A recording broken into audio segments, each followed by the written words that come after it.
예, 안녕하세요. 이번 시간에는 글의 전개 및 추론의 이해에 대해서 공부를 하도록 하겠습니다.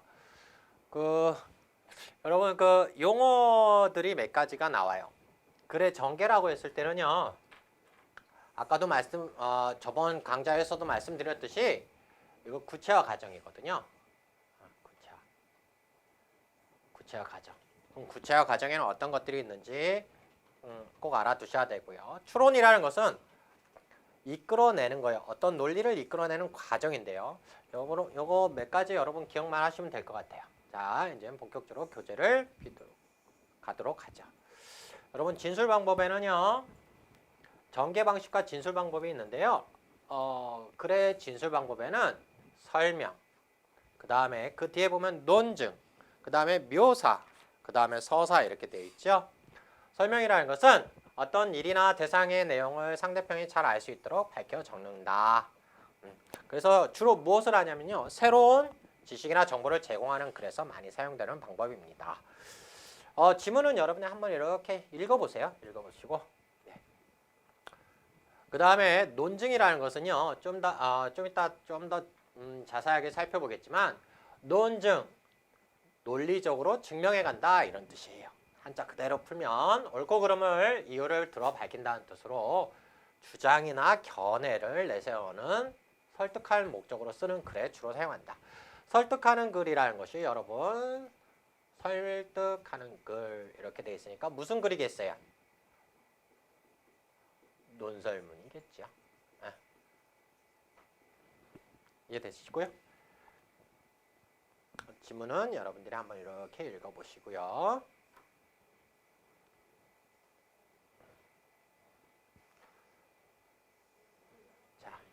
또 묘사가 있네요. 묘사는 마치 그림을 그리듯 표현하는 것을 묘사라고 그래요. 어떤 대상이나 사물, 현상 따위를 언어로 서술하고 그림을 그려서 표현하는 것처럼 얘기한다. 그래서 말하고자 하는 대상을 눈에 보이듯이 그림처럼 표현한다. 그럼 이게 무슨 말이게요? 우리 새해 때 바닷가에서 일출을 보죠. 일출을 보는데 친구가 일출 보고 왔어요. 야, 그 일출 대단하더라. 해가 떠오를 때 말이야. 이렇게 태양이 바다하고 경계에 있을 때 쭉 늘어나는데 꼭 소혀같이 생겼어. 이거 동명일기에 나오는 부분입니다. 그러고 시간이 지나니까 뚝 하고 떨어져. 말로 설명하면 우리가 그걸 어떻게 알겠습니까? 그죠? 사진 한 장 보여주면 더 쉽겠지요? 우리 요즘 핸드폰 좋잖아요.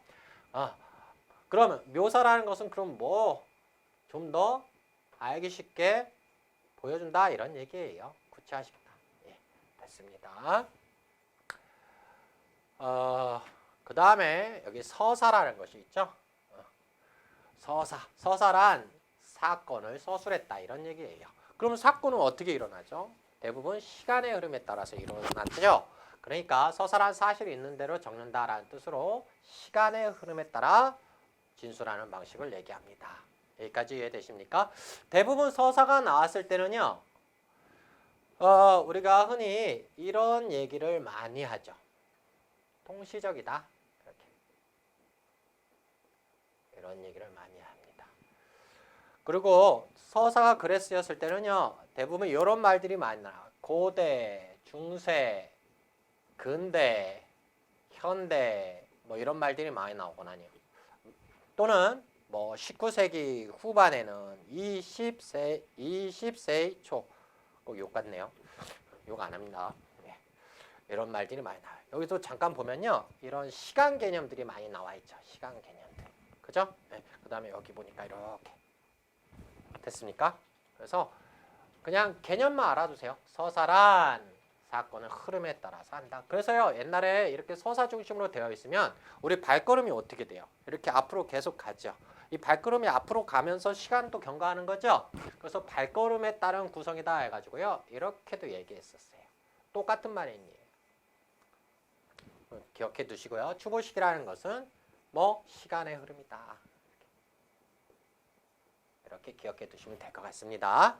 어렵지 않죠? 그 다음에 이제 전개 방식으로 한번 가볼까요? 네. 자, 여기 보시면 글의 전개 방식 이렇게 돼 있죠? 글의 전개 방식이란 효과적으로 전달하기 위해서 글을 전체를 이끌어가는 방법이다. 뭐 진술 방식과 전개 방식을 굳이 나눌 필요가 있을까 이런 생각도 들지만요. 굳이 나누지 않아도 돼요. 그냥 이런 것들이 있다 이렇게 기억하시면 돼요. 시간성을 중시하는 동태, 그죠? 그 다음에 정태적 방법이 있다. 그래서 잠깐 우리 다시 돌아가도록 하죠.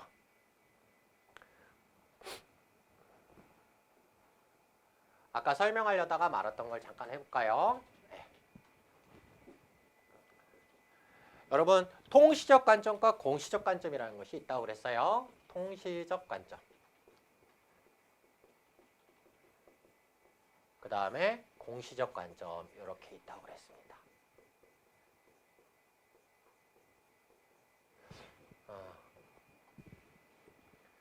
그래프를 하나 그릴까요? 이렇게 여러분들 따라 그려보세요. 진짜 반듯하게 잘 그렸네요.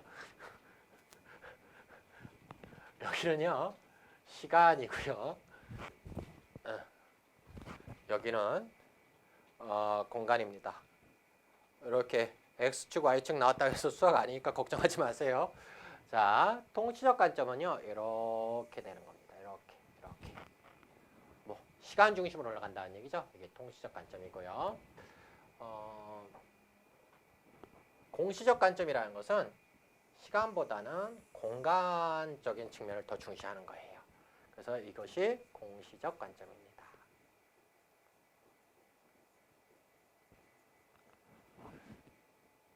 이건 누구나 다 알죠. 예. 통시적 관점이 많이 쓰인 지문에는요 어떤 말들이 많이 나오는지 아세요? 예. 눈치채셨는지 모르겠지만 변천이란 말이 많이 나옵니다. 변천 또는 변화 이런 말들이 많이 나와요. 여러분 지문을 봤는데요 변천이란 말이 나오고 있다 그러면은 한번 이거 통시적 관점으로 글이 전개되고 있구나 이렇게 생각하시면 돼요. 그러면은 통시적 관점에 해당하는 전개 방식에는 어떤 것들이 있냐면요 이런 것들이 있어요. 서사 또는 과정 이런 것들이 여기에 해당해요. 알겠습니까? 네. 초등학교 5학년 때 저는 축구를 참 못했습니다. 중학교 때 와서는 축구를 못하기 때문에 배구를 시작했습니다. 근데 배구도 잘 안 됐습니다. 그래서 고등학교 가서 농구를 시작했습니다. 그런데 역시 농구는 안 되겠더군요. 네. 지금 제가 초, 중, 고 이렇게 얘기했죠? 이건 뭐겠어요? 시간의 흐름에 따른 통시적 관점에 해당하겠죠? 공시적 관점은 시간은 더불고 공간의 개념을 얘기하는 거예요. 지금 저희 집에는 안방에는 무엇이 있고 작은 방에는 무엇이 있고 그 다음에 거실에는 무엇이 있고 이렇게 얘기한다면 이것은 다 뭐에 해당하냐면 공시적 관점에 해당합니다. 이 정도 여러분 아시겠죠? 대부분 공시적 관점은 공통점과 차이점을 주로 들 때 많이 써요. 서양 미술은 이렇고 동양 미술은 이렇다. 이렇게. 19세기에 서양 미술의 전개 방향은 이랬었고 동양 미술의 전개 방향이 이랬다. 그러면 뭐가 많이 쓰이겠어요? 비교나 대조가 주로 쓰이겠죠. 대조. 그 다음에 아까 제가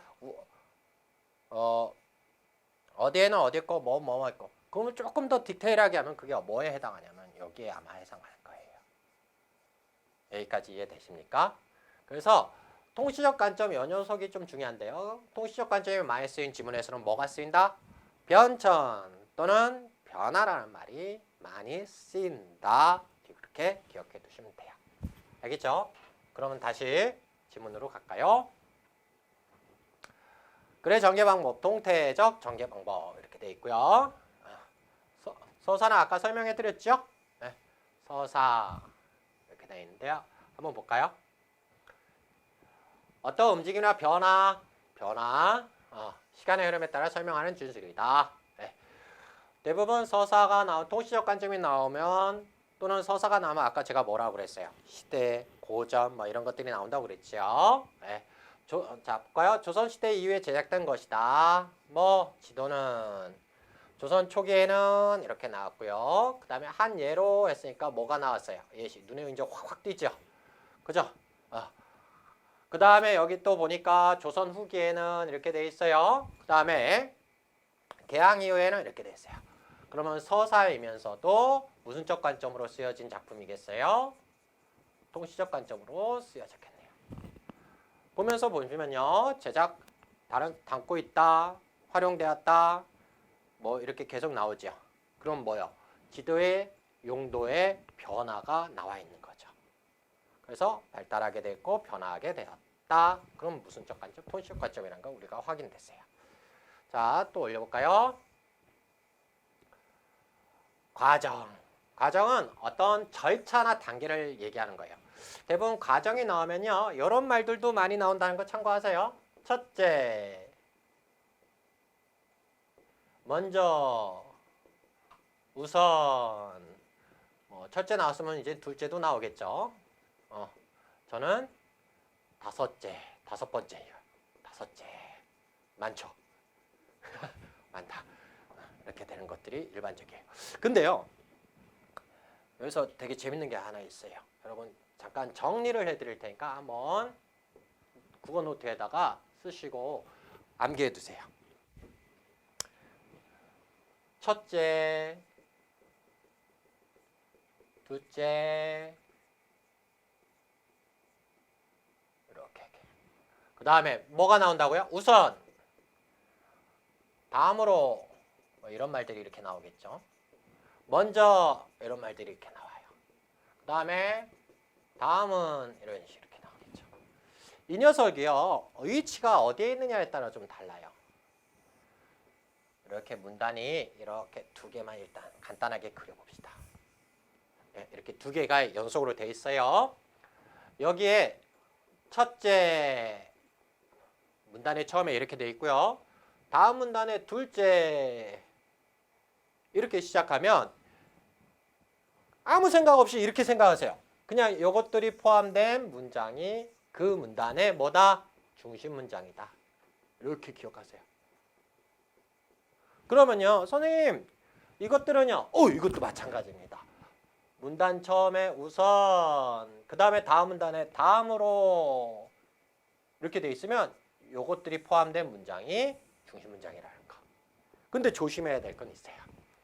뭘까요? 네, 맞아요. 이 말들이 하나의 문단에 있으면 되게 재밌어요.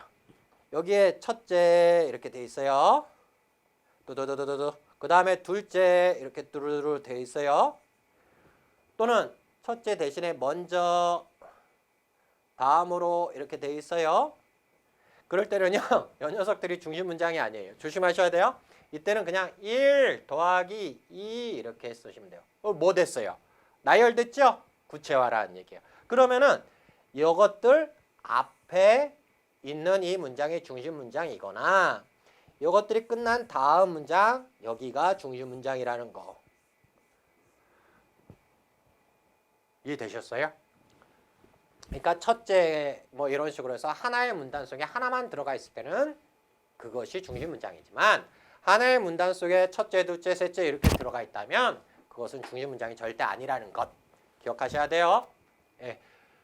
그건 그냥 단지 구체화다. 그래서 그것이 시작된 앞부분이나 뒷부분 이 두 개가 중심 문장이라는 것. 체크하셨습니까?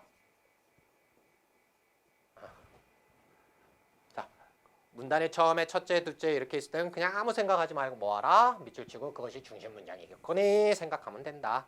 그렇죠? 그러면은 다시 이제 지문으로 오도록 하겠습니다. 그럼 이거 한번 볼까요? 과정이 있으면 대부분 첫째, 우선, 먼저 이런 말들이 쓰인다고 그랬죠. 근데 여러분 눈에 확 띄는 게 하나 보이죠? 첫째. 그 다음에 뭐가 있어요? 두 번째. 됐습니까? 그 다음에 또 있나요?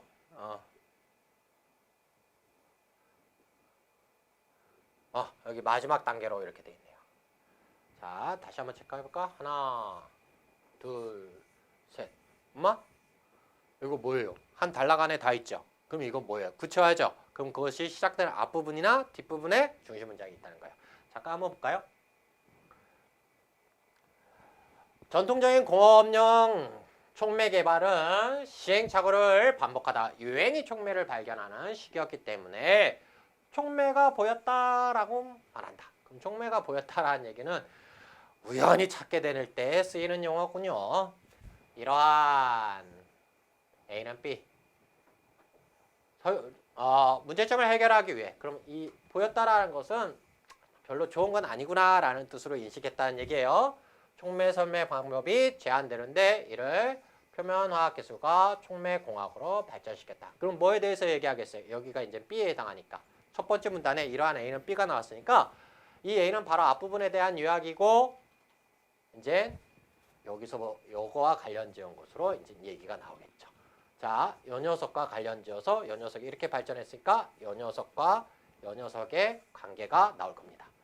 자, 보세요. 그래서 그런지 첫 번째 나온 게 뭐예요? 딱 나온 게 촉매 설계 방법 이렇게 나왔죠. 회귀 경로를 통하여 오류를 최소화하는 과정 내에서 통대할 수 있는 체계로서 크게 세 단계로 나누어진다. 그럼 이 다음부터는 뭐가 하나하나 구체화되겠어요? 세 단계가. 하나, 이때 어떻게 해라? 이렇게 써놓고 이렇게. 그럼 뭐 첫 번째 단계, 두 번째 단계, 세 번째 단계는 왜 필요한 거예요? 예, 뭐를 최소화하기 위해서요? 오류를 최소화하기 위해서요. 됐습니까? 간단하죠? 되게 쉬워요. 그러면 이것이 끝나는 걸 한번 볼까요? 결과가 목표치에 미달은 다시 촉매자를 선정하는 단계로 돌아가며 계속 과정이네요. 그죠? 그러면은 여기까지 보니까 다 구체화가 이루어졌으니까 아까 제가 밑줄 친 이 부분이 중심 문장이 되겠군요. 첫째 앞에 여기가. 그죠? 네.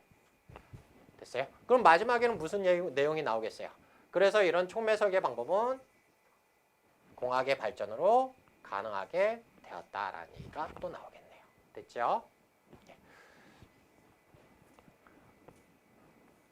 자, 인과 한번 살펴봤죠? 인과라는 것은 원인, 이유, 또 조건.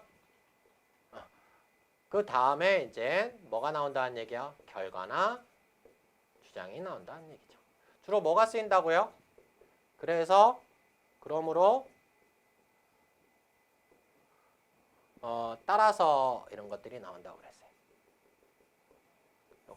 이런 것들이 나와서 항상 뒤에 뒤에다 밑줄 치고 그게 중심 문장일 것이다. 이렇게 생각하라고 그랬습니다. 많은 미술가들은 대중매체를 조작하는 선전 혐의가 있는 것을 불신하며 간주했다. 머릿속에 뭔가 하나 딱 떠오르죠. 많은 뭐요? 뭐가 나왔다는 얘기야? 통념. 그쵸? 그러면 통념이 있으면 뭐가 있는지 찾으라고 그랬어요? 네. 그러나가 있는지 찾으라고 그랬어요. 한번 읽어가면서 한번 찾아볼까요? 예를 들어 했으니까 뭐에 대한 얘기겠어요? 이거에 대한 얘기겠죠. 샌들은 자유를 힘찬 일격이라는 조각 작품에서 힘찬 몸집을 텔레비전으로 부수고 있는 인물들의 형상화에 대중매체에 대한 부정적 태도를 노골적으로 드러냈다. 네. 그러나 그저 전면적인 비난과 거부는 대중매체의 부정적 측면 폭락으로 비판하는 목적을 제대로 달성할 수 없었다. 작품으로 작가가 왜 그렇게 분개하는지 알 수 없었기 때문이다. 사실 텔레비전 수상기 몇 대가 부서진들 대중매체는 아무런 변화 없게 이 힘찬 조각은 오히려 무기력해 보였다. 대중매체에 대한 부정적 태도는 소위 근본주의 회화 수타질 수도 있다. 그럼 이 다음부터는 요게 나오겠네요. 네. 이 경향의 미술가들은 회화 예술만의 특징 즉 회화 근본을 찾으려고 고심했다. 그들은 자신의 이거 즉 잠깐만요. 이거 한번 A 즉 B. 그러면은 회화의 근본을 찾으려고 했다. 회화의 근본에 해당하는 게 뭘까요? 회화 예술만의 특성이겠죠. 네, 같은 말이라는 얘기예요. 지금 여기는 단어적 측면이니까. 그들은 자신의 목표를 극단적으로 추구하는 나머지 결국 회화에서 대상의 이미지를 제거해버렸다. 어떻게 해버렸대요? 이미지가 없대요. 부정하는 길이라고 생각하기 때문이다. 네, 자, 뭐가 나와있어요? 때문이다요. 그럼 대상의 제거를 결과는 이거죠. 제거해버린 이유는 뭐겠어요? 이거겠네요. 그럼 이거는 결과 이유가 뒤바뀌어 있는 상태네요. 그러면 결국 대상의 이미지를 없앤 거. 항상 D가 중요하겠죠? 대중매체를 부정하기 위해서 했다. 이 정도로 보시면 되겠네요. 됐죠? 자, 또 정태 이렇게 되어 있는데요. 왜 비교와 대조는 이렇게 붙어 있는 줄 아세요? 항상 비교와 대조는 짝을 이루고 있다. 이렇게 기억하시면 돼요. 비교와 대조는 뭐 하고 있다? 짝을 이루고 있다. 공통점이 있다는 것은요. 다른 말로 차이점이 있다는 얘기고요. 차이점이 있다는 것은 다른 말로 공통점이 있다는 얘기죠. 여기까지 이해되세요? 원민과 장동건은 차이점이 많을까요? 공통점이 많을까요? 잘 모르겠습니다만 공통점이 많을 것 같아요. 아무튼 공통점이 있다는 얘기는 반드시 뭐가 있다는 얘기라고요? 차이점. 그래서 여러분이 이렇게 기억하시면 돼요. 비교와 대조는 짝을 이룬다. 비교란 뭐를 찾아가는 것? 유사성을 찾아가는 것. 대조란 뭐예요? 차이점을 찾아가는 것. 그래서 뭐뭐와 같다 이런 말들이 많이 나오거나 뭐뭐와 유사하다 이런 말들이 나오고요. 대조는요. 아이고 이게 뭐죠? 차이점 이렇게 되는데요. 이에 비해 저번 시간에 제가 말씀드린 것 같아요. 반면에 그러나 이런 것들이 문단 내에 많으면 어디 갔죠? 많으면 어떻게 된다고요? 다시 써야 되겠네요.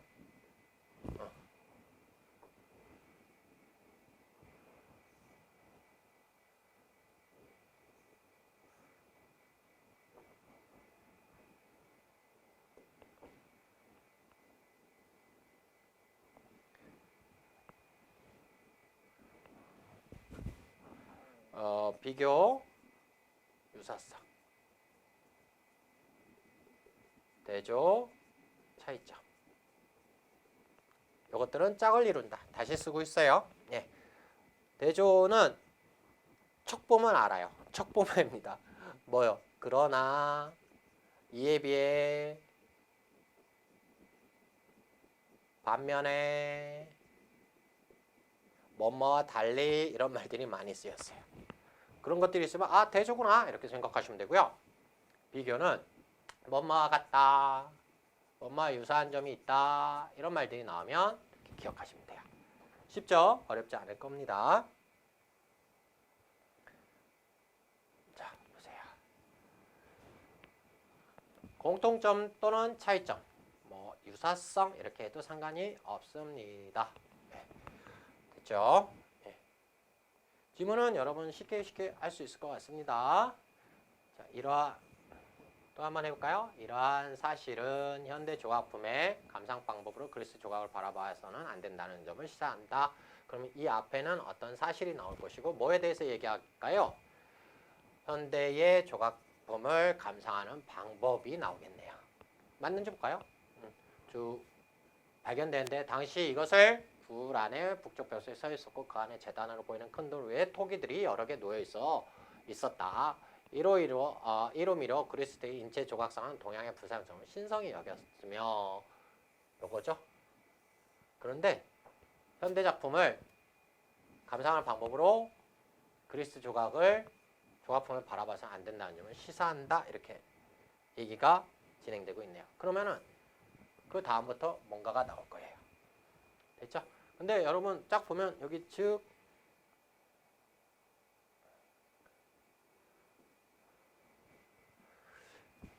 이 조각상에 나타난 지문 분석해 볼게요.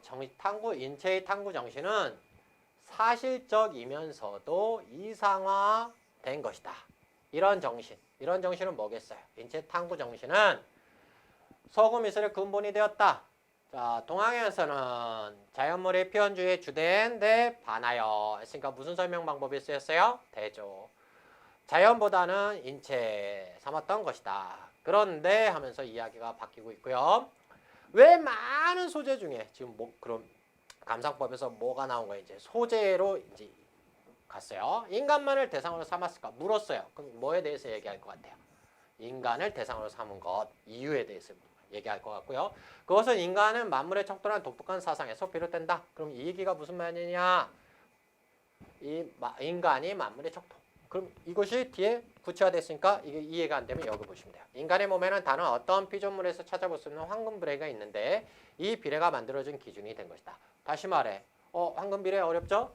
이해 안 되죠? 인체를 탐구하는 것은 신이 인간을 창조한 비밀이 숨어 있다고 보았기 때문이다. 자, 신이 인간을 창조한 모든 비밀을 알기 위해서 인간을 대상으로 삼았다. 이런 얘기고요. 이런 맥락에서 아리스토텔레스는 예술은 인간을 모방하는 것이라고 주장했다. 이것이 소금 미술가의 누드를 평생의 소재로 삼게 한 불후의 사상인 것이다. 그럼 여기서 누드라는 것은 인체겠죠, 인체. 그죠? 인체. 자, 한편, 자, 이 앞까지 어디의 관점을 얘기했어요? 서구의 관점을 얘기했죠. 그럼 다음에는요, 동양과 차이점이 있다 했으니까 여기는 뭐겠어요? 동양의 관점을 얘기하겠죠. 그렇게 예측을 하면서 가야 돼요. 동양의 화가는 이거 구체적인 거 이거 빼버려. 자연물상을 단골 소재로 삼았다. 그럼 다음에 뭐가 나오겠어요? 왜 자연물을 삼았는지 이유가 나오겠죠. 사생이라고 일컬어왔다. 사생은 산수나 화조처럼 자연을 그리는 일을 얘기한다. 이것은 자연을 있는 그대로 모방한다는 의미와는 다르다. 그럼 어떤 의미가 있는데? 자연물이 있는 그대로 모방한다 의미와는 다르다. 엄마야? 그들이 드리고자 하는 목적은 뭐가 이상하네요. 이거 빼버릴까요? 문장이 겹쳐 있어요. 그들이 그리고자 하는 이거 아니야. 이렇게 와야 돼요. 목적은 단순히 자연물의 외형을 재현하는 것이 아니다. 그럼 뭔데? 이렇게. 살아서 움직인 걸 탐구하고 또 이러한 자연의 비밀이 무엇인지를 파악함으로써 뭐를? 인간의 본성을 하는 것이다. 서구에서는 신의 비밀을 알아가는 거고 동양에서는 이거래요. 그럼 뭐겠어요? 서로 다른 차이점이 나타났죠? 대조의 설명 방법이 쓰였다는 얘기죠. 공통점은 어디에 있어요?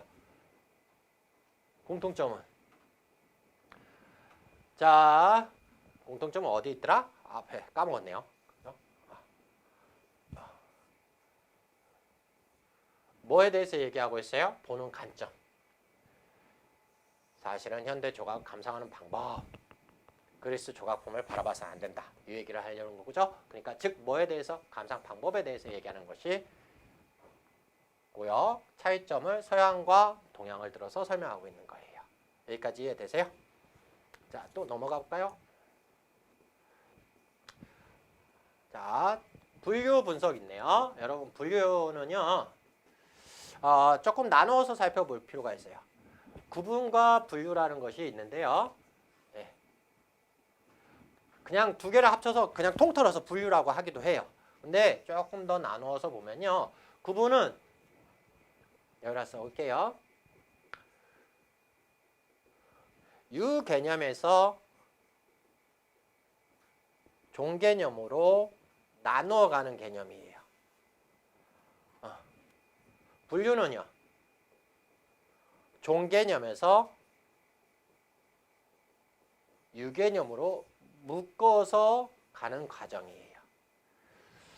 잠깐 그냥 하나의 예를 들기 위해서 한번 예를 들어볼게요.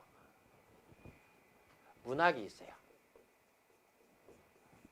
문학에는 기록문학이 있겠고요. 또 뭐가 있을까요? 구비문학이 있겠죠. 구비문학에는 판소리도 있을 것이고요. 그 다음에 고려가요도 있을 것이고요. 민요도 있을 거예요. 기록문학에는요. 향가도 있을 것이고요. 시조도 있을 것이고 가사도 이렇게 있을 거예요. 자, 이렇게 작은 부분으로 나누어 가는 것을 우리는 구분이라고 하고요.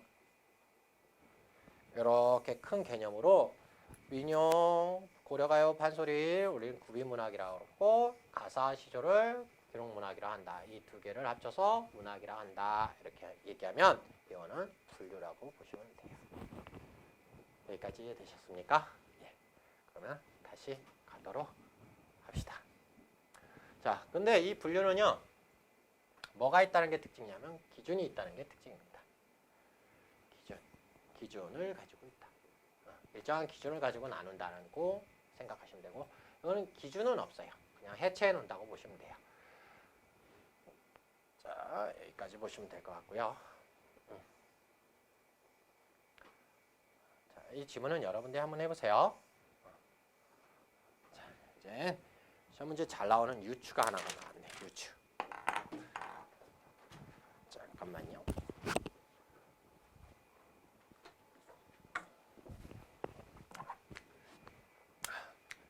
여러분 유추라는 말은요 유사성을 가지고 이끌어낸다 이런 뜻이 한자 그대로 하면 유추라는 것은 유사성의 문제고요.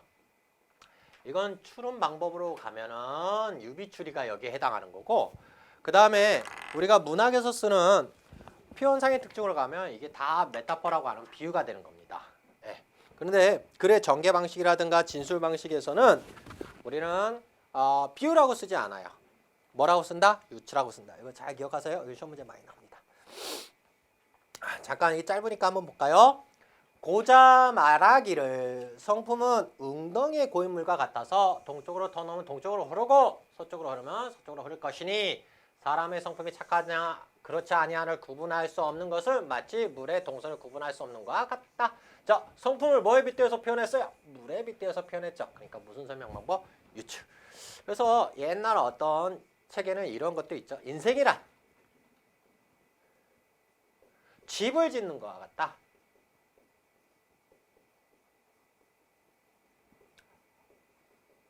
모래 위에 집을 짓는 것과 기초를 튼튼하게 한 다음에 집을 짓는 것은 다른 것처럼 인생도 그러하다. 무슨 설명 방법이 쓰였어요? 유추.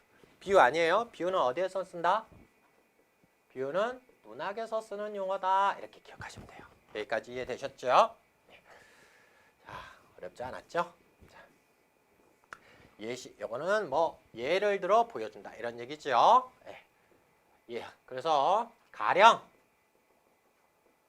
또는 예를 들면 이런 말들이 대부분 이제 뭐 예시에 해당하고요. 예시 부분은 말 그대로 이해력을 높이기 위해서 사용하는 거기 때문에 구체화하고 구체하기 때문에 그닥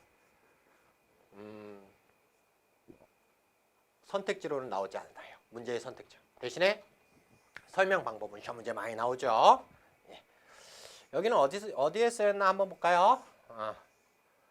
어디에 쓰였을까요? 딱 보일 텐데 어디에 쓰였을까요? 안 보이네요. 어디에 쓰였나? 이를테면 이렇게 돼 있네요. 기억이 안 나서요. 제가 찾아왔어요. 이를테면 뿌뿌 이렇게 돼. 예를 들어서 설명하고 있죠. 네. 질문은 여러분들이 한번 해보세요.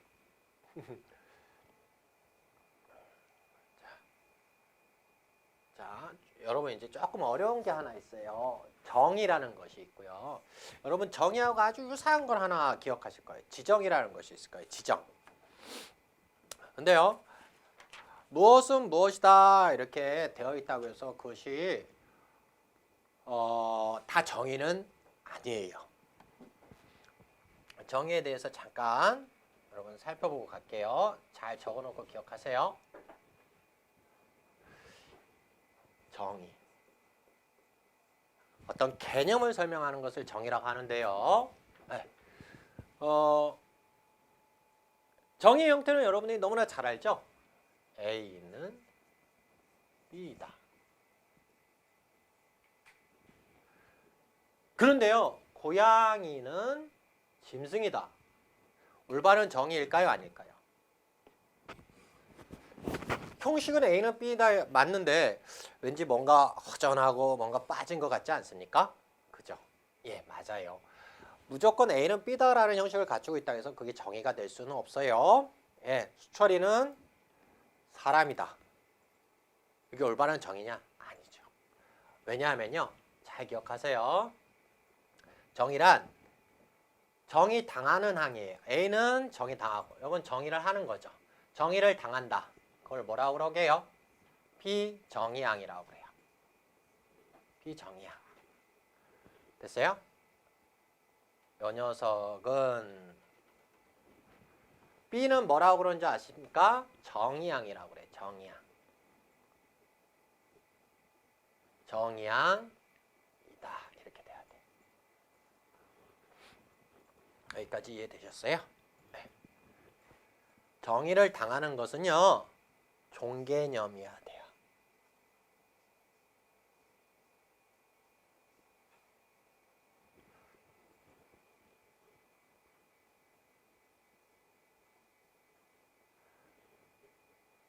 정의항은요.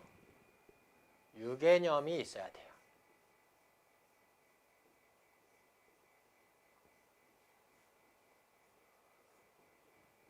근데 무언가가 하나가 더 있어야 돼요. 이게 뭘까요?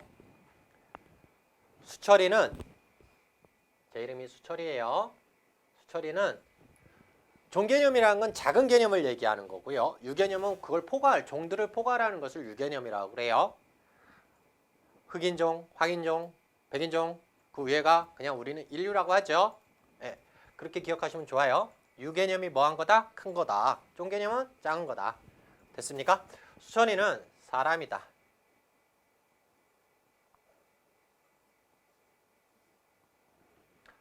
그러면은 여기에 뭐가 들어가 있어야 되겠어요? 수철이만이 가진 특징이 이렇게 들어가야 되겠죠? 수철이가 뭐예요? 종개념이죠? 그럼 뭐가 꼭 들어가야 돼요? 사람 속에는 수철이도 있고 현숙이도 있고 미숙이도 있고 옥자도 있고 이 옥자는 우리 누나 이름입니다.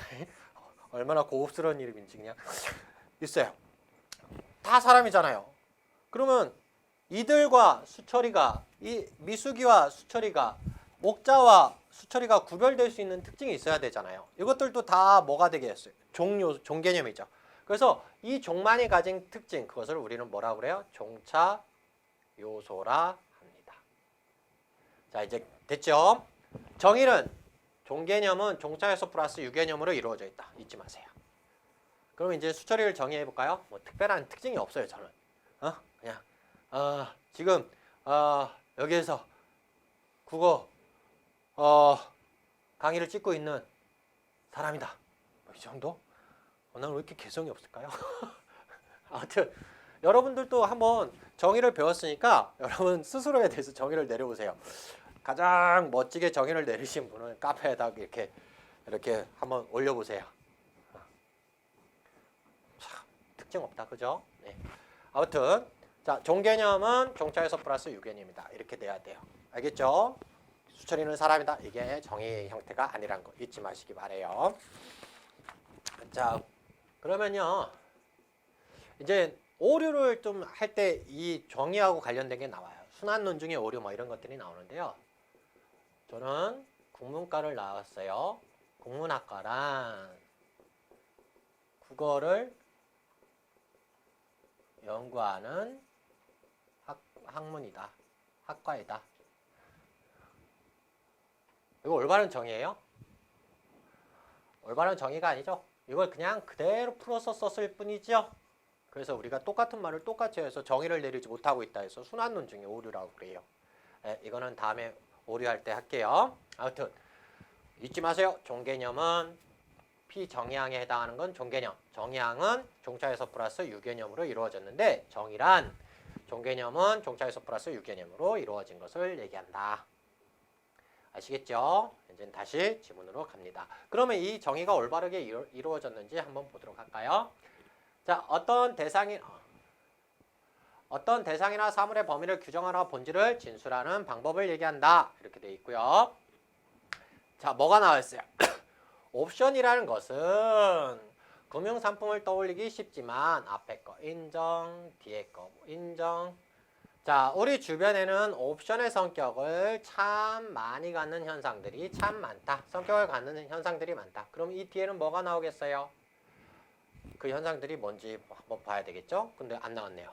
그러면은 옵션의 특성을 잘 이해하려면 우연과 관련된 현상을 이해하는데 도움이 된다. 자, 됐어요. 뭐 이상하게 글이 흘러가네요. 이건 수능 기출문제입니다.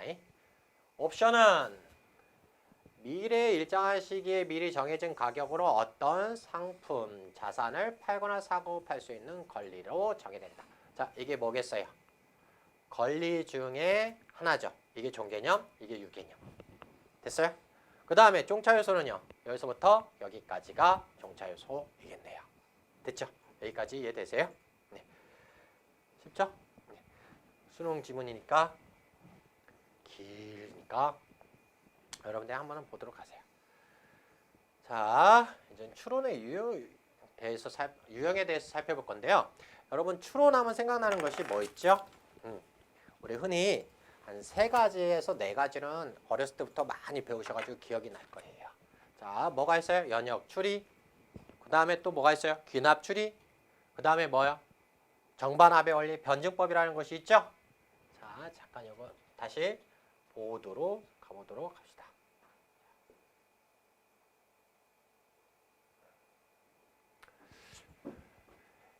연역적 추리. 그 다음에 귀납적 추리. 이 2가지를 먼저 크게 살펴볼게요. 연역이라는 것은요, 이렇게 그림을 그리시면 더 편할 수도 있어요. 귀납은 이렇게 살펴보셔도 돼요. 근데 이것은 좀 이따 하나하나 살펴보도록 하죠. 일단은 연역부터 살펴보도록 할게요. 이 그림이 이렇게 된 그림의 이유가 뭔지 혹시 아세요? 네. 이 큰 쪽은 전체라는 뜻이에요. 전체. 즉 일반적이다라는 얘기죠. 일반적. 포괄하고. 그 다음에 뭐를 시켜놓는다? 구체화를 시켜놓는다. 이런 얘기예요. 그렇죠? 여기까지 이해되십니까? 즉 일반적 진리에서요. 진리에서 뭐를 이끌어내는 거냐면 구체적 사실을 이끌어내는 거예요. 여러분들이 귀가 지겹도록 들었던 거. 모든 사람은 죽는다. 소크라테스는 사람이다. 고로 소크라테스는 죽는다. 맞아요? 소크라테스를 포괄할 수 있는 유개념을 가진 것을 어디에 있어요? 여기에 있죠? 예, 이것을 우리는 전제라고 그러고요. 여기를 그러므로 했으니까 이게 뭐겠어요? 결론이에요. 됐어요? 근데 모든 사람은 죽는다가 아니라 여기에다가 살짝 안 죽는다 이렇게 써볼까요? 모든 사람은 안 죽는다. 소크라테스는 사람이다. 소크라테스는 안 죽는다. 이렇게 오겠죠? 이거는 모든 사람은 죽는다 안 죽는다 했으니까 어떻게 되겠어요? 오류가 발생해 버렸죠. 예. 근데 모든 사람이 죽는다 이렇게 되어 있을 때는요. 이게 참이죠. 여기까지 무슨 말인지 이해되세요? 네. 이게 참이면 이것도 참이 돼요. 이게 거짓이면요. 이게 전제가 거짓이면 결론도 거짓이 돼요. 그러니까 전제가 어떤 거냐에 따라서 전제가 거짓이 됐을 때 거짓이면 결론은 무조건 뭐가 돼요? 거짓이 돼요. 그러면 이 녀석은 뭐가 전제와 결론 사이에 무슨 성이 지배하겠어요? 필연성이 지배돼요. 여기까지 이해되세요? 그런데 보세요. 모든 사람이 죽는다. 소크라테스가 사람이면 죽겠죠. 당연히. 새로운 사실을 만들어낼 수 있나요? 네, 새로운 사실을 만들어내지 못해요.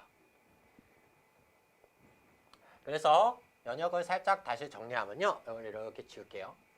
이 얘를 이렇게 지워내야 되겠다. 여러분들이 기억하셔야 되는 것은 전제와 결론 사이에 연역 추리는 뭐다? 필연적이고 일반적 진리에서 구체적 사실을 이끌어내는 것이다. 그러므로 새로운 사실을 알 수 없다. 됐어요?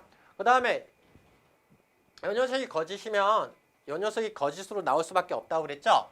그래서 우리가 이제 뒤에 오류가 나오는데 처음부터 잘못돼서 발생하는 오류. 그래서 처음 발생할 때부터 잘못됐다. 발생학적 오류가 여기서 나오는 거예요. 여기까지 이해되셨습니까? 예. 자, 연역 추리까지 여러분 살펴봤어요. 예. 그러면 연역 말고 또 뭘 살펴볼까요? 그쵸.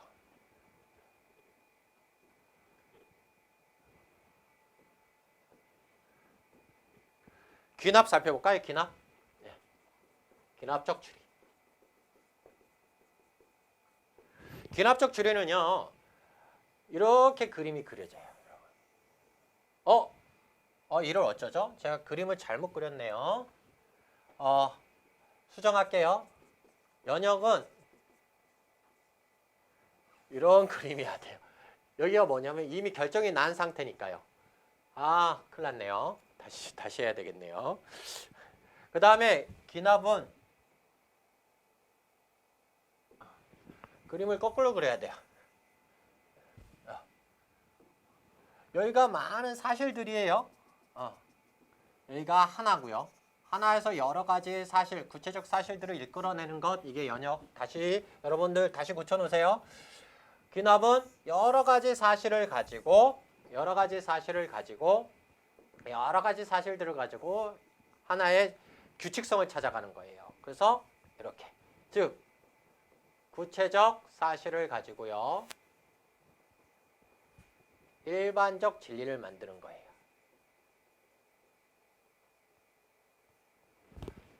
됐습니까? 근데 이 기납이 좀 중요해요. 여러 가지 구체적 사실을 가지고 하나의 규칙성을 찾아내니까 주로 누가 많이 쓸까요? 예, 과학자들이요. 가설을 설정할 때 주로 써요. 가설 설정.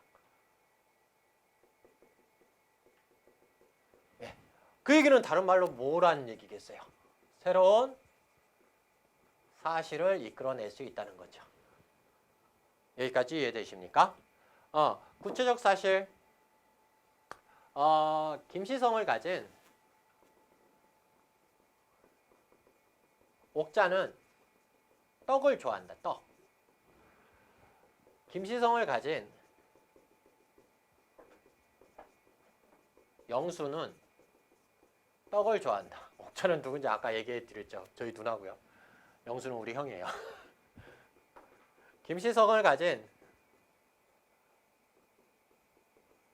일근이는 아이고 참 떡을 좋아한다. 일근이는 작은 형입니다. 그러 결론 한번 내볼까요? 김시성을 가진 사람은 떡을 좋아한다. 이거 참이에요. 이것도 참이에요. 저희 형 누나는 떡을 좋아해요. 참이죠. 근데요, 저는 떡 싫어해요. 그러면 이게 맞을까요? 안 맞을까요? 안 맞죠? 예. 그래서요, 이 예는 지울게요.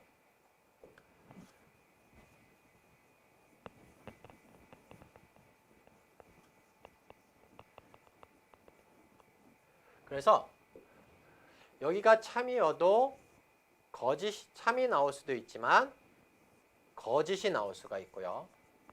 이게 거짓이어도 이게 참이 나올 수가 있고 거짓이 나올 수가 있어요. 그러면 참인데 참이 나오면 문제가 되지 않겠지만 참인데 거짓이 나오면 우리가 이게 뭐가 되는 거게요? 오류가 되는 거예요. 거짓인데 참이 나오면 뭐가 되는 걸까요? 오류가 되는 거예요. 이게 오류가 되는 거예요. 거짓인데 거짓이면요. 뭐 오류는 아니겠죠. 그러면 참이긴 하지만 거짓이 나오는 이유는 이 구체적 사실들이 아주 적게 들어갔기 때문이에요. 그러면 여기가 전제고요.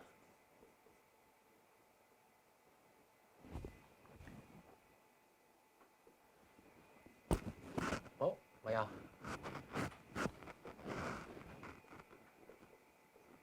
다 지워졌네요. 여기가 전제고 이 녀석이 결론이라고 했을 때 전제 결론에 참이 되느냐 거짓이 되느냐의 문제는 뭐와 관련돼 있을까? 이 전제들이 얼마나 타당한 전제들이 얼마나 많이 들어가 있느냐에 따라 달라지겠죠? 그걸 우리는 뭐라고 하는지 아세요? 개연성이라고 합니다. 개연성. 그래서 전제와 결론 사이의 기납 처리는 뭐의 문제다? 개연성의 문제다. 이렇게 기억하시면 돼요. 보세요. 구체적 사실인데 일반적 진리를 찾아가는데 참인데 거짓이 나오는 경우는 뭐가요? 너무 빨리 결론을 내려고 했기 때문이죠. 모든 백조는 하얗다. 근데 뭐 저쪽 호주인가 어디에 가면 뭐 빨간색인가 분홍색 백조도 있다대요. 그러면은 그거는 올바른 결론이라고 볼 수 없겠죠. 무슨 말인지 이해되셨어요? 그러니까 모든 것을 다 조사할 수 없어서 그냥 일반화를 시키다 보니까 오류가 발생하게 돼요. 그래서 너무 빨리 일반화시켰다 해서 귀납법에서 가장 많이 나타나는 것이 성급하게 일반화, 구체적 사실을 가지고 일반화시켰대요. 일반화에 오류라고 하는 거예요. 아까 떡 같은 얘기도 그래요. 김수성을 가진 옥자는 떡을 좋아한다. 김수성을 가진 영수는 떡을 좋아한다. 그렇다고 모든 김수성을 가진 사람이 떡을 좋아한다는 것은 뭐가 되겠어요? 오류가 되겠죠?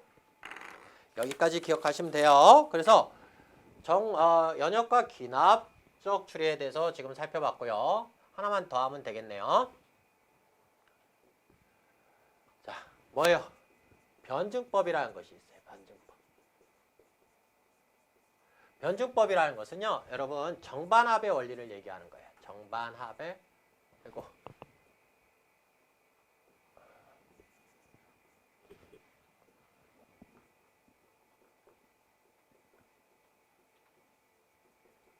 말 그대로예요. 어떤 주장이 있으면 여기에 뭐가 되는 것이 있어요? 반대되는 것이 있어요. 이게 반자고요. 이게 정자입니다. 그래서 이거의 절충안을 찾아가는 것이 합입니다. 여러분 지양이라는 말 혹시 아세요? 이 말이 이 변증법에서 온 말이에요. 어떤 주장이 있고 거기에 반대되는 주장을 해요. 그래서 합에 가는데 이 합은 요 녀석과 요 녀석의 잘못된 것을 버리고 더 좋은 쪽으로 나아가게 되는 거죠. 지향은 나쁜 것을 버린다 이런 뜻이지만 그 말 저편에는 뭐겠어요? 나쁜 것을 버려서 더 좋은 곳으로 간다 이런 뜻도 그 내포되어 있겠죠. 그래서 논리용어로 지향이라고 했을 때는요. 부정적인 것을 버리고 더 나은 쪽으로 나아가다 이런 얘기예요. 그럼 정반합은 주로 언제 쓰일까요? 절충안을 찾을 때 주로 써요. 절충안. 네. 사람은 착하다. 그러면 아니야. 사람은 절대 착하지 않아. 그럼 합에 가겠죠? 사람은 양면성을 가지고 있어. 이렇게 되겠네. 요거 하나보다 이 합에 가니까 좀 더 나은 결론이 나오게 되는 거죠. 이런 것을 우리는 정반합의 원리라고 부르고요. 주로 뭘 찾을 때 간다? 절충안을 찾을 때 사용한다. 이 정도까지 기억하시면 돼요. 그래서 우리 다시 어디로 가냐면요. 지문으로 한번 밑줄을 치면서 넘어가 보도록 하죠. 자, 보세요. 연역추리란 일반적 사실이나 원리를 이렇게 특수한 사실이나 원리를 이끌어내는 추리 방법. 그래서 여러분 이렇게 그림을 그리면 된다고 그랬죠. 여기 일반적 진리 하나의 꼭지점이죠. 그래서 여러 가지 구체적 사실을 이끌어내는 것. 자, 됐어요? 네. 기납추론과 달리 명제가 참이냐 거짓을 문제 삼기보다는 논리적 타당성의 명제들 간의 관계만을 문제 삼는다. 이렇게 돼 있고요. 연역추론은 결론이 전제로부터 절대적인 필연성을 여기 필연성 전제와 뭐 결론 사이에 필연성을 가지고 된다. 됐어요? 종류가 나와 있네요.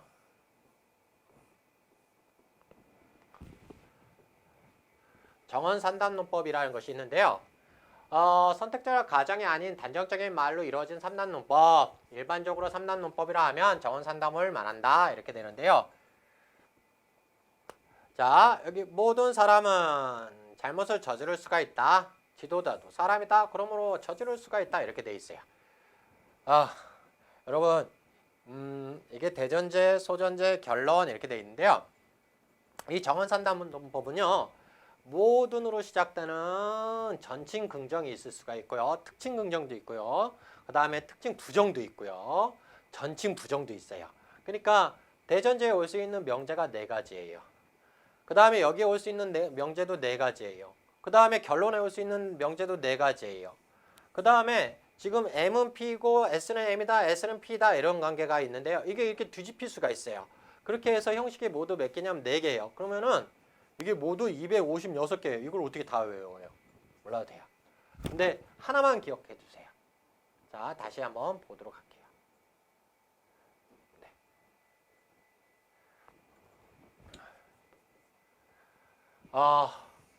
정언 3단론법 항상 결론은 S는 P다 이렇게 된다고 보면 돼요. 자, 이제부터 S는요. 소개념이라고 생각하시면 되고요. 대부분 S는 결론에서 무슨 역할을 하겠어요? S니까 주어라고 보시면 돼요.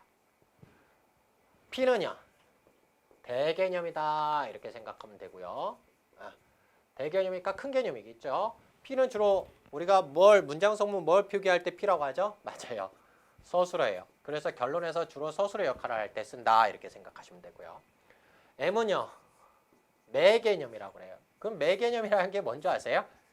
소전제와 대전제를 연결해주는 공통된 요소 이런 얘기예요.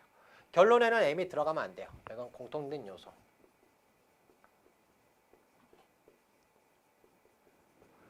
자, 여기 대전제가 있고요.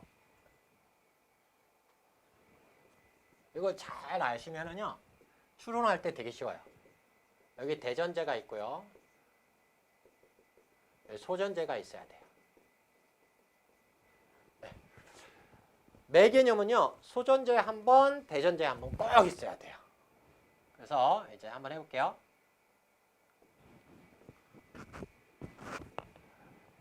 M은 P이다. S는 M이다. 아이고.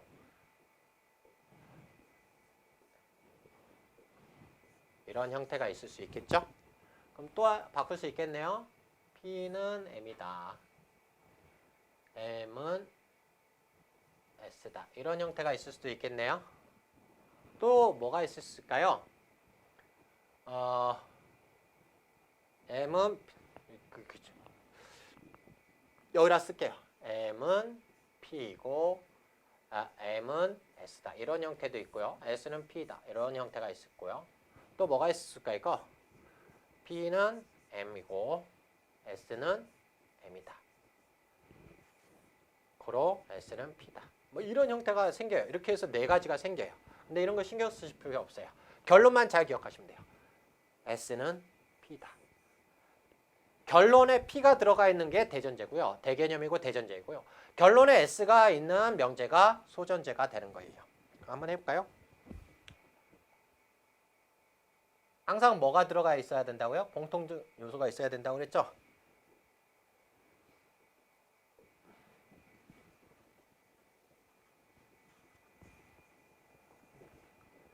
자, 제가 하나 해볼게요. 형철이는 사람이다. 이렇게 된다고 합시다. 그러면 여기에 형철이가 있으면 이게 뭐가 되겠어요?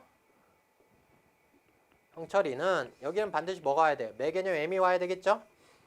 그 다음에 여기엔 뭐가 들어가 있어야 되겠어요? 사람이다가 이렇게 들어가 있어야 되겠죠? 그럼 여기에서 M이 이렇게 되겠네요. 뭐 잘생긴 들어가면 되겠네요. 그러니까 없어지고 형철이는 사람이다. 쉽죠? 이해되세요? 잘 이해 안 되시면 이 녀석만 기억하세요. 결론은 항상 S는 P다. 이렇게 기억하시면 돼요. 다시 지문으로 올까요? 네, 이제 교재를 볼까요? 교재. 자, 여기 보면 정원산난론법 다 설명해 드렸죠, 지금? 네. 선택적이거나 가정이 아닌 단정적인 말로 이루어졌다. 무엇이에요? 명제가요. 그 다음에요, 이제 용어들이 조금씩 달라요. 가언산난론법 이렇게 돼 있죠? 가언이니까 뭐겠어요? 뭐 가정했다 이런 얘기겠죠? 그죠? 네, 조건이나 뭐 이런 거. 그 다음에요, 또 한번 넘어가 볼래요? 이제 선언. 단정적으로 얘기했다 이런 얘기겠죠? 주장을 하든 얘기했다. 그래서 여러분 그 선언문 이런 말 들어봤어요? 선언문은 주장하는 글을 얘기하죠. 그래서 선언적이다. 뭐이다, 아이다 이렇게 나오죠. 그러니까 명제의 성격 때문인데 형식은 다 같이 삼란논법이죠. 삼란논법은 반드시 S는 P다 라는 것 잊지 마셔야 돼요. 자, 넘어볼까요? 기납추론 제가 다 설명해 드렸으니까 다시 갈까요? 자, 개별적인 사실이나 원리를 전제로 하여 일반적인 사실이나 원리를 이끌어내는 연구 방법 이렇게 되어 있고요. 여기 개연성, 즉 전제가 많을수록 참인 결론이 나올 수가 있다. 됐어요? 우리나라에 있는 까마귀는 검은색이다. 미국에 있는 까마귀는 검은색이다. 고로 모든 까마귀는 검은색이다. 근데요, 통계적 기납 추론은 구성요소 관찰할 때 결론이 편파적이지 않도록 구성요소를 공정하게 선정해서 관찰해야 된다. 이렇게 돼 있죠. 이 전제가 너무 적다라는 얘기예요. 적지 않아야 된다라는 얘기고요. 인과적 기납 추리, 완전 기납 추리 이런 것들이 있는데요. 이건 그닥 몰라도 돼요. 대신에 보세요. 구체적인 사실들이 먼저 나와요. 여기 요거 먹었고 요거 먹었고 요거 먹었어요. 그래서 원인은 뭐다? 따라서 뭐가? 사이다이다. 사이다. 자, 그 다음에 여기서도요. 첫째는 흰색 볼펜, 둘째, 셋째 모두 흰색 볼펜이다. 그럼 뭐겠어요? 안 봐도 다 흰색이다. 이런 얘기고요. 또 재밌는 게 하나 나와 있죠. 유비추리예요. 유비추리. 이 유비추리는요. 말 그대로 뭐 유사성을 가지고 하는 거예요. 이 유사성이 추론으로 가면 유비추리가 되는 거고요. 글의 전개 방식으로 가면 유추가 되는 거고요. 그 다음에 표현 방식으로 가면 뭘로 가는 거예요? 비유로 가는 거예요. 자, 보세요. 이 유비추리는 여러분 어떻게 생각하시면 되냐면 수학에서 비례식이다 이렇게 생각하시면 더 편할 거예요. 그래서 여기 보면 박지성 선수는 최고의 축구 선수로 다른 선수에 비해 체력, 지구력, 순발력이 뛰어나다. 박민성 선수도 다른 선수에 비해 체력, 지구력, 순발력이 뛰어나다. 그래서 얘도 이렇다. 이런 얘기죠. 됐어요? 이거 좀 그렇긴 한데요.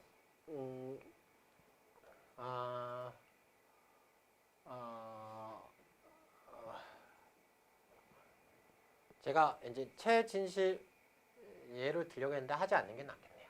돌아가셨으니까. 네. 제 누나가 옥자라고 그랬죠? 옥자로 할게요. 옥자 대 수철이. 그럼 여러분 이름 여기다 넣어보세요. 여기다. 어디다 넣어야 되겠어요? 여기다 넣어야 되겠죠? 여기. 그러면은 남매간이죠? 그럼 여기서도 여러분 독자들이 많으시면 이거 할 수 없겠지만 여기에 무엇이 들어온지 쉽게 알 수 있을 거예요. 여러분 이거 어디서 봤어요? 1대 2는 3대 x. 그럼 이거 무엇이 6이겠네요. 6. 그죠? 이런 식으로 하는 것이에요. 네.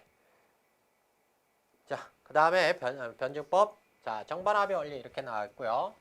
주로 전개되고 하나로 통합된 것이 아니라 여러 개로 나누어져 있고요. 그 속에는 모순이나 대립적 존재이기 때문에 결국 세상을 발전 변화시켰다고 보는 것이 변증법이다. 정반합의 원리다. 근데 여러분 대부분 절충안을 찾을 때 쓴다. 이렇게 쓰면 생각하시면 돼요. 됐죠? 자, 이제 넘어갈게요. 자, 이렇게 해서 이렇게. 자, 이제 오류가 나와 있는데요. 한때 오류가 시험 문제 엄청나게 많이 나왔었죠. 꼭 한 문제씩 나왔었는데 요즘엔 잘 나오지 않아요. 자, 여기 애매한 단어 이렇게 돼 있는데요. 여러분 이것을 애매어 이렇게 해도 상관없어요. 애매어의 오류. 애매어의 오류. 이 애매어의 오류는 왜 생기냐면요. 언어에는 여러 가지 성격이 있죠. 하나의 뜻에 여러 가지 뜻을 가지고 있거나 그것을 뭐라고 그래요? 다일성 때문에 생겨요. 언어의 다일성. 또요. 또는 뭐 때문에 생길까요? 소리는 같은데 뜻이 달라서 생겨요. 그걸 뭐라고 그래요? 동음, 이의어 때문에 주로 생겨요. 다이어라든가 동음, 이의어 때문에 주로 생긴다. 여러분 교회 다니시는 분 계시죠? 교회 가면 우리는 죄인입니다. 이렇게. 저도 이제 날라리 종이 신자인데요. 죄인입니다. 그죠? 네. 여러분 저는 죄인이에요. 여러분 기독교 신자들은 죄인입니까? 예, 그럼 저도 죄인입니다. 그럼 죄인이 왜 여기 있어요? 죄인은 어디 가야 돼요? 감옥에 가야죠. 그럼 왜 여기 계십니까? 우리는 죄인이기 때문에 어디에 가야 된다? 감옥에 가야 된다. 이거 뭐 때문에 생겨요? 애매한 단어의 규정 때문에 생기는 거예요. 여기까지 이해됐어요? 그래서 뭐 죄인 등등 이런 것들 단어의 규정이 동일하지 않을 때 생기는 거예요. 뭐 때문에 생긴다? 다이어나 동음, 이어 때문에 생긴다. 자, 여기 꼬리가 길면 잡힌다. 앞에 도마뱀은 꼬리가 길다. 그러므로 도마뱀은 결국 잡혔다. 제가 동남아 가서 도마뱀 잡으려 했더니 빨라서 못 잡겠더라고요. 잡기 어려운 동물이에요. 자, 그 다음에 애매한 문장의 오류. 이것은요, 이렇게 바꾸시면 돼요. 아이고.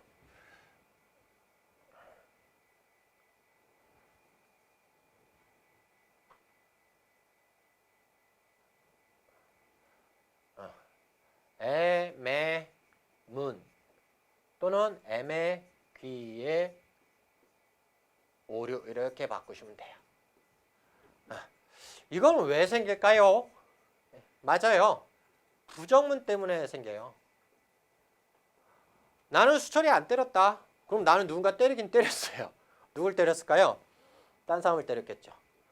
또는 나는 수철이 안 때렸다 했는데 수철이는 누군가한테 얻어 맞긴 맞은 거예요. 그죠? 또 이 부정문 때문에 생겨요. 그 다음에 수식어 때문에 생겨요. 수식어.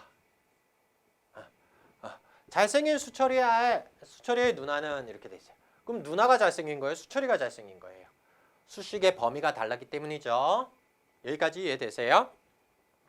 그 다음에 비교 때문에 생겨요. 비교문. 내 아내는 나보다 고기를 더 좋아한다. 그러면은 내가 비교 대상이 고기인지 나인지, 고기와 나인지, 아니면 내가 고기 좋아하는 것과 아내가 고기 좋아하는 것인지 이런 것 때문에 생겨요. 알겠죠? 그래서 내 남편은 나보다 이건 비교와 관련돼서 나왔네요.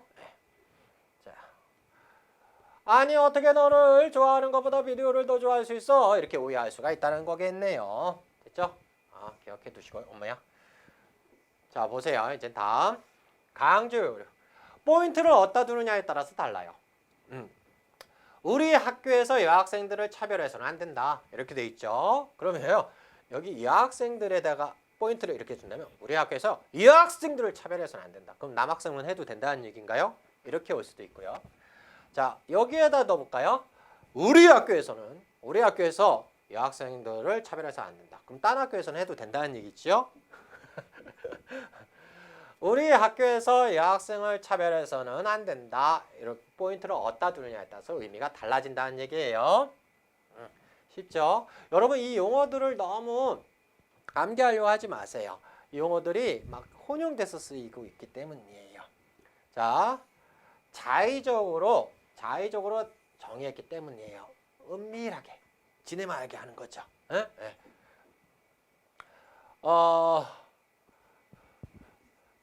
이런 거 써도 되는지 모르겠지만요. 한번 인강이니까요. 써봅시다요. 개 좋아. 저 애들이 이런 말 하는 거 듣고서는 깜짝 놀랐어요. 이 개는 부정에만 쓰이거든요. 근데 요즘 청소년들은 다 이 개가요. 아주 강조 의미로 쓰여요. 그러니까 저는 깜짝 놀랄 수밖에 없죠. 선생님 개 좋아요. 때려야 되는지 말아야 되는지 고민하게 돼요. 뭐예요? 그들만의 자의적으로 정의가 이루어졌기 때문이에요. 자, 무슨 말인지 아시겠어요? 그러다 보니까 오해가 생기고 막 그런 거죠. 정신병원에 보내야 되는 거 아니야? 이렇게 됐어요. 뇌물을 받다니.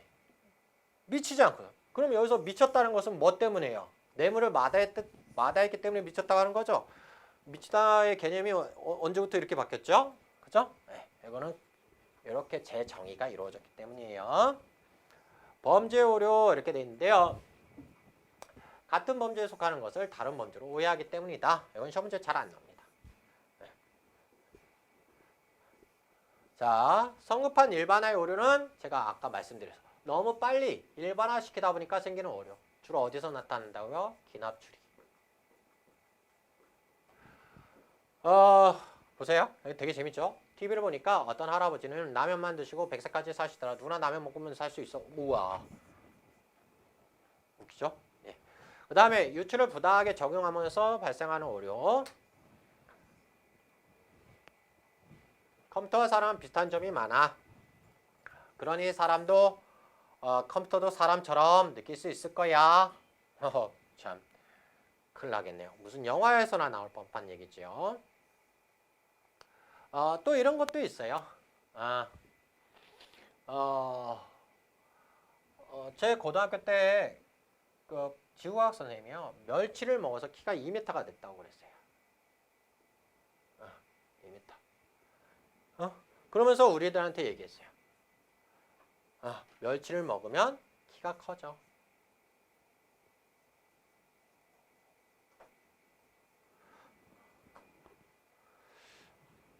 아마 멸치 때문에 키 큰 건 아닐 거예요. 물론 멸치도 키 크게 하는 성분이 있는 건 맞아요. 하지만 멸치 때문에 키가 컸다는 게 말이 됩니까? 그죠? 뭐 운동도 하고 영양가 있는 다른 어떤 것도 먹었겠죠. 네, 이해되시죠? 그 다음에 이 녀석은 좀 잘 알아주세요. 거짓 원인의 오류, 잘못된 인가의 오류. 네. 야구 게임에서 빨간 장갑을 꼈더니 그날 승리했어요. 다음날 빨간 장갑을 꼈더니 또 승리했어요. 아하. 오늘 감독이 빨간 장갑을 끼고 있으니까 경기가 승리했을 것이야. 이렇게 생각하는 것. 잘못 판단한 거죠? 인과관계를. 이해되시죠? 예. 의도 확대 오류. 이거 좀 잘 기억하세요. 이것도 좀 잘 기억하셔야 돼요. 중요한 거는 꼭 체크하고 갈게요.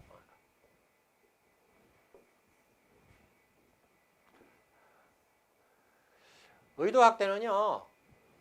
크게 해석하는 거예요. 제가 길을 가는데요. 어떤 사람한테 다리가 걸려서 넘어졌어요. 그러면서 제가 일어나면서 뭐라고 그래요? 당신 나 죽이려고 다리 걸었지? 이렇게 얘기하는 것이 이제 의도 확대 오류에 해당합니다. 담배를 피우면 폐암에 걸린다는 거 몰라? 그렇게 폐암에 걸려 죽고 싶어? 이렇게. 죽고 싶어서 담배 피우는 건 아니겠죠? 네. 자기야 나 사랑해 안 사랑해? 왜 대답을 못해? 하면서 펑펑 울죠. 연인 사이에서. 자기야 나 사랑해 안 사랑해? 뭐 이렇게. 어제가 이제 초콜릿 주는 날 있죠? 왜 당신은 나한테 초콜릿 주지 않아? 당신 이제 사랑이 식었구나. 이런 거 다 흑백 논리입니다. 시험 문제 나왔었죠? 네. 이거 아니면 뭐 중간 단계가 없는 거죠. 그 다음에 합성 분할의 오류. 저는요. 눈 잘생긴 것 같아요. 눈만 보면. 코만 보면 그래도 잘생긴 것 같아요. 입술도 두툼하고 남자답게 생긴 것 같아요. 그래서 김수철은 잘생긴 남자예요. 아니죠. 그건 아니에요. 부분이 좋다고 해서 전체가 좋을 수는 없죠. 또 똑같아요. 장동건 진짜 잘생겼다.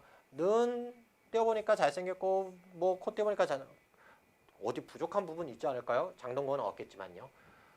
그게 이제 합성의 오류예요. 저는 하나 이글스인데 하나 이글스는 좋은 팀이다. 고로 그 선수들 모두 최고의 선수일 것이다. 하나 꼴찌 2번 했죠. 그래서 작년은 그나마 나왔죠. 꼭 그런 건 아니라는 거. 지금 여기서는 이제 과학적으로 얘기하고 있죠. 나트륨 염소는 유독성 물질이야. 그럼 이 소금은 나쁜 거네요. 염화나트륨.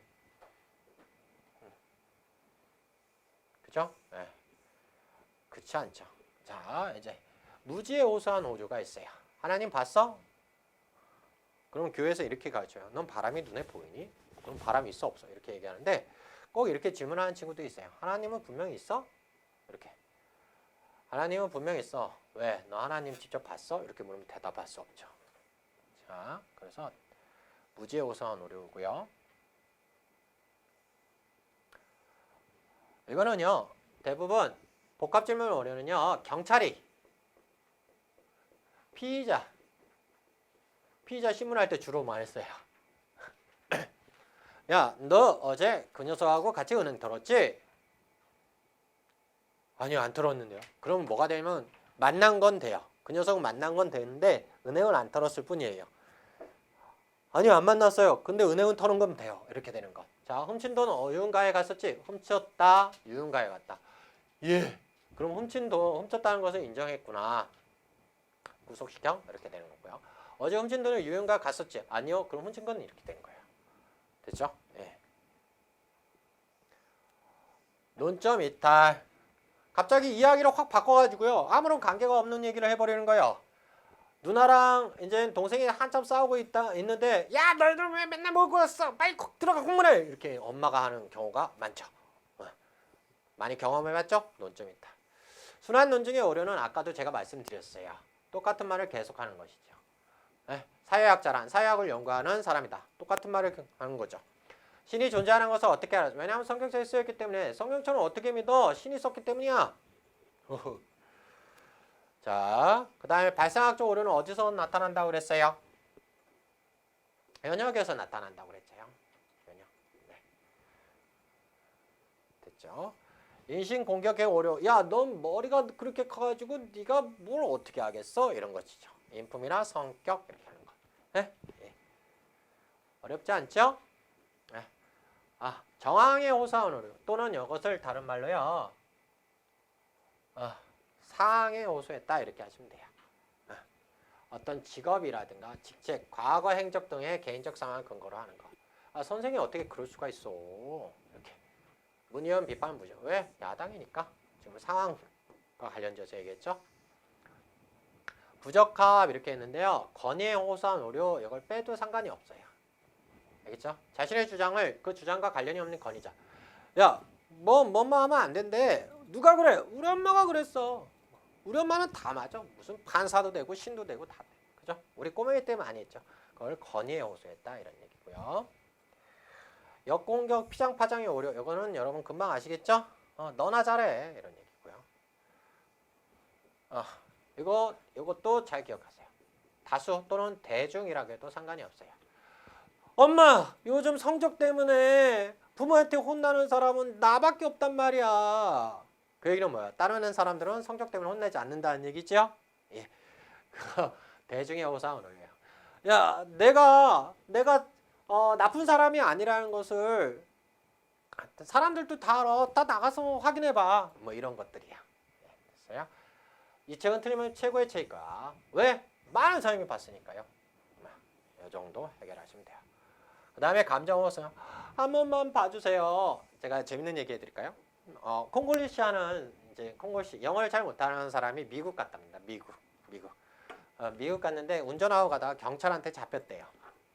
그래가지고 영어를 했어요. 경찰관한테 once 이렇게 얘기했대요. 한 번만 봐주세요. 한 번만 봐주세요. I'm Korean. 한국 사람이에요. 몰랐어요. 이렇게.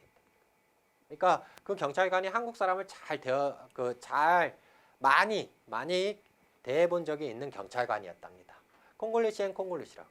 노스 이렇게 얘기했답니다. 국물도 없어. 이렇게. 한 번만 봐주세요. 지금 집에 우리 아들이 지금 추위에 떨고 있어요. 한 번만 봐주세요. 뭐 이런 거고요. 해고를 당하면 절식과 굶어주는 이런 것들이 다 여기에 해당합니다. 그 다음에 원천 봉쇄의 오류라는 것은요. 우물에 독을 치는 오류 이렇게 되는 반론 가능성이 있는 요소를 원천적으로 봉쇄하는 거예요. 야, 빨리 가서 자야지. 늦게 자는 어린아이는 착한 아이가 아니야. 크리스마스 때 제일 많이 나온 거 있죠. 울면 안 돼. 산타크로스 할아버지가 선물 주지 않는데. 있구야. 그죠? 근데요, 여러분 어렸을 때 저는 좀 이제 제가 좋아하는 과자가 맛동산이라는 과자가 있는데요. 이 맛동산이 손에 딱 잡기가 딱 좋아요. 이렇게 꼭 잡고 있으면 이렇게 생겼잖아요. 이렇게. 근데 저는 시골 촌놈인데요. 시골에서는 축구공 있는 애가 이제 장땡이고요. 이런 말씀은 안 되죠. 최고고요. 근데 이제 축구공보다 앞서는 게 먹을 거죠. 저 어렸을 때는. 종합선물센터에 맛동산 있으면 저는 그걸 딱 갖고 이렇게 갑니다. 애들한테 그러죠. 애들이 막 침 흘리면서 다가오죠. 하나만 줘. 그럼 저는 단호하게 얘기합니다. 전 축구는 못하지만 아까도 얘기했듯이 이거 먹고 싶으면 축구공 나 빌려줘. 다 주죠. 다 줘. 축구공. 먹고 싶어요. 그거 안 하려면 어쩔 수 없어요. 무슨 말인지 아시겠죠? 그걸 원천 봉쇄 오류라고 합니다. 여기까지 해서요. 오류를 좀 살펴봤고요. 그 다음에 추론 방식을 좀 살펴봤어요. 다시 한번 정리하면 연역 추리, 기납 추리, 그 다음에 정반합의 원리, 변증법, 그 다음에 오류들이 있는데요. 오류들 용어가 이제 막 너무 오류를 뭐 원천 봉쇄 오류는 이거야 이렇게 하시는 것보다 그냥 이것이 원천 봉쇄 오류도 될 수 있고 이것도 될 수 있고 이렇게 생각하시면 더 편할 거예요. 왜냐하면 이 개념 규정들이 되게 모호하게 이렇게 겹쳐요. 이렇게. 그러니까 시험 문제 나올 수 있는 것은 딱딱 부러지는 거겠죠. 뭐 성급한 일반화의 오류라든가 흑백 논리라든가 복합 질문의 오류라든가 애매어의 오류라든가 애매문의 오류 이 정도가 이제 시험 문제 나올 것입니다. 여러분 고생하셨어요. 다음 시간에는 이제 여러 가지 글읽기를 할 건데요. 이거는 여러분이 좀 미리 읽어오시면 좋겠고요. 그리고 제가 또 한 번 말씀드리지만 제일 중요한 건 뭐다? 복습이다. 알겠죠? 복습은 그날 배운 거 그날 하는 것이 아니라 일주일 정도 하는 것이 복습이다. 오늘 조금 길고 어려웠을 텐데 여러분 꼭 복습하시기 바랍니다.